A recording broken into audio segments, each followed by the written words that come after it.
আজ টুকটাক কিছু কাজ আছে। আমার খুব যত্নের মুরগিটা আমি জবাই করে ফেলেছি। সেটা আজকে সুন্দর করে মাংস রান্না করে খাওয়াতে হবে মেহানিসার বাবাকে। সাথে আরো কিছু কাজ জমিয়ে রেখেছিলাম করবো বলে।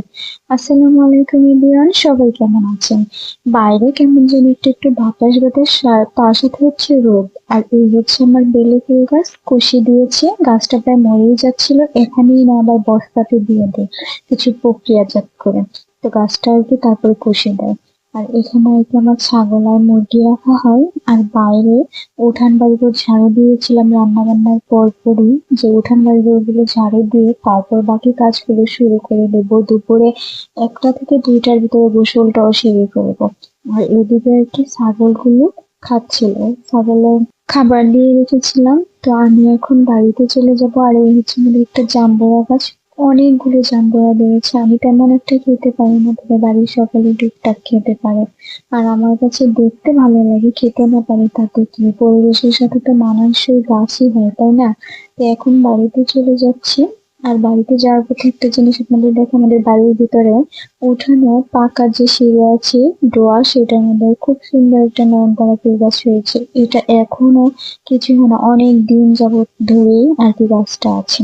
আর এখানে আমার চুলাটা, আর চুলাটা আজকে লেপতে হবে খুব সুন্দর করে। আর ভিতরে অনেক গর্ত হয়ে গিয়েছিল, যে কারণে আর কি মাটি দিয়ে গর্তটা একটু ভরাট করে দিতে হবে, মানে আগুনটা ভিতরের দিকেই থাকে, উপরে আর কি তাপটা আসতে পারে না। চুলারও খুবই ভালো অবস্থা, কালি একদম ভর্তি হয়ে গেছে।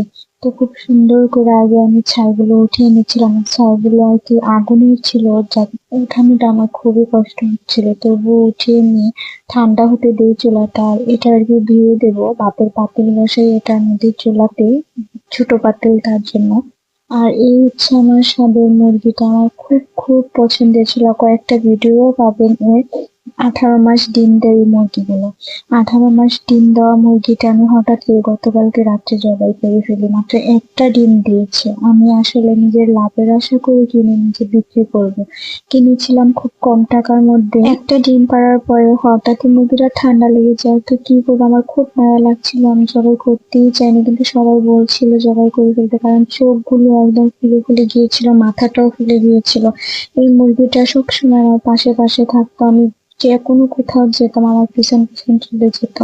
তো যাই হোক, মুরগিটা জবাই করে করার পর এমনি ফ্রিজে রেখে দিয়েছিলাম। এখন দেখি এনে, মানে লোমগুলো ওঠানোর সময় খুব সুন্দর মসৃণ হয়ে উঠে যাচ্ছে, কোনো রকম কোনো ঝামেলা হচ্ছে না। তো ভাবলাম যে গরম পানি করবো না, যেহেতু চুলাটা ঠান্ডা হতে দিছি, এখন আবার পানি গরম করতে গেলে অনেকটা টাইমের ব্যাপার স্যাপার। তো ভিডিওটা আর বড় করতে চাই না, মুরগির কাজটা সেরে চুলাটাও ল্যাপটপ করে ফেলবো। সবাই ভালো থাকবেন।